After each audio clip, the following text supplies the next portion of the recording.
Voilà quelqu'un qui va nous mettre un petit peu de couleur aussi. On va essayer. Du jaune et du rouge notamment.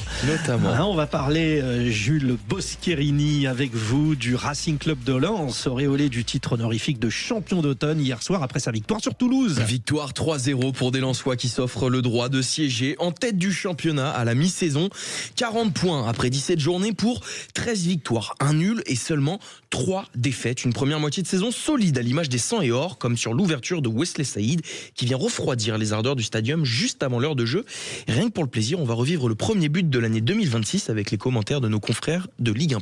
Le centre de Florian Thauvin, pied droit, il est bon pour Wesley Saïd. Que dire de cette remise de Wesley Saïd? Et ensuite, en deux temps, l'ancien Toulousain Wesley Saïd qui permet au Racing Club de Lens de mener à 1-0. Lens enfonce le clou en toute fin de match grâce à Thomasson et Gagnou. Adrien Thomasson qui s'est d'ailleurs exprimé sur le titre de champion d'automne. Un accomplissement, oui, mais il ne faut pas s'arrêter en si bon chemin. Ça nous garantit rien en fin de saison. Bien évidemment qu'on est très content d'être à cette place. On l'aurait pas imaginé en début de saison, mais ça récompense tout un travail qui est effectué depuis le début de saison. Et après, il va falloir faire preuve d'humilité parce que le championnat est encore très long. Tous les adversaires auront à cœur de nous battre. Donc à nous de conserver ce même état d'esprit parce qu'on ambitionne chaque match pour l'emporter. Bon Frédéric, je sais que vous aimez les statistiques, alors j'ai fait un petit peu mes recherches. Je dois être honnête. Celle-là, vous allez l'aimer. C'est la première fois depuis 24 ans que Lens est leader de Ligue 1 à la mi-saison. C'était lors de la saison 2001-2002 et le RCL avait terminé deuxième en fin de saison. Espérons que ça leur soit plus de réussite à la fin de l'exercice 2026. Ça ressemble un peu au parcours de Bordeaux, de Montpellier, entre autres, même le PSG en 2012. Suite de la 17e journée de Ligue 1. Un autre que le PSG qui devient champion. Oui, aussi. Et suite de la 17e journée de Ligue 1 aujourd'hui avec 3 matchs et un choc à 17h entre Monaco et Lyon du côté du Rocher. À 19h, Nice reçoit Strasbourg et direction Lille à 21h05 où le LOSC affronte le Stade Rennais.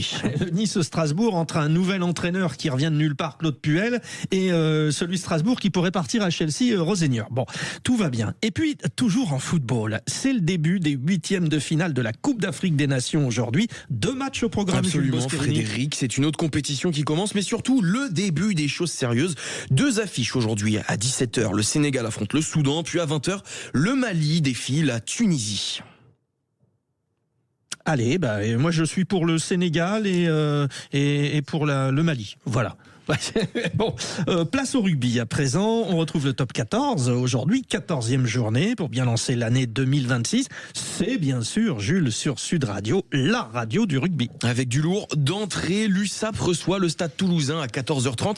Un vrai choc des extrêmes entre le dernier et le premier du championnat, mais un match à enjeu pour les deux équipes. Et c'est d'ailleurs là-dessus qu'a mis l'accent Virgile Lacombe en conférence de presse. L'entraîneur de la défense toulousaine le sait, gagner à l'extérieur est importantissime. On sait que les victoires à l'extérieur, c'est ce qui compte à la fin quand on fait le cumul des points gagnés. Donc gagner à l'extérieur, forcément, ça fait partie de nos motivations, mais tout au long de la saison. Maintenant, contre Perpignan, à ce moment de la saison, ça va être une mission très compliquée. Et puis à 16h35, c'est le retour du multiplex et ses 4 matchs. Lyon accueille Pau, Paris reçoit Castres, Montauban défie Clermont et Montpellier sera opposé à un aviron bayonnais en difficulté à l'extérieur. Et pourtant, Marco Tolègne, le 3e ligne du MHR, a exprimé sa méfiance quant au niveau des ciels et blancs hier soir sur notre antenne. Bayonne, ça reste quand même une bonne équipe. On a vu sur les saisons précédentes qu'ils avaient pu faire des choses qui sont très bonnes. Là, en l'occurrence, ils n'ont pas encore gagné à l'extérieur, mais il ne faudrait pas que ça commence dès demain. Donc voilà, il va falloir quand même faire attention à cette équipe. Et enfin à 21h, on risque là de se régaler, Frédéric, puisque l'UBB, les champions d'Europe, affrontent le Racing 92 sur leur pelouse de Chabandelmas. Un match à vivre bien évidemment sur Sud Radio, la radio du rugby avec toutes les équipes du service rugby. Avec notre premier invité de la saison aussi pour champion du sport au business, qui sera un rugbyman et un rugbyman de légende, Benjamin Kayser. On sera bien sûr avec Thomas Binet, c'est chaque semaine champion du sport au business. Direction la montagne chez Tadej Pogačar en Slovénie, mais cette fois fois-ci pour la Coupe du Monde de ski alpin ce week-end. Et oui, nouvelle manche aujourd'hui à Kranjska Gora avec le slalom géant femmes. Ça commence d'ici quelques minutes avec un début d'épreuve prévu pour 9h30. Et à 5 semaines des Jeux Olympiques de Milan-Cortina qui seront du 6 au 22 février prochain, il y a 2 profils à surveiller ce week-end. L'Autrichienne Julia Scheib et l'Américaine Michaela Schifrin qui ont bien l'intention d'asseoir leur statut de leader de la Coupe du Monde. Il est un peu fou de cyclisme, oui je sais, je dois le confier. Donc vous nous emmenez cette fois-ci sur le cyclocross et c'est terrible ce qui s'est passé pour le Belge Wout van Aert. Et oui, saison terminée pour le coureur Visma Leasebike après sa chute lors du cyclocross de Moll hier. Alors, saison de cyclocross, hein. Ouais, saison de cyclocross dans des conditions dantesques. La neige aura donc eu raison du Belge qui a été opéré d'une fracture de la cheville.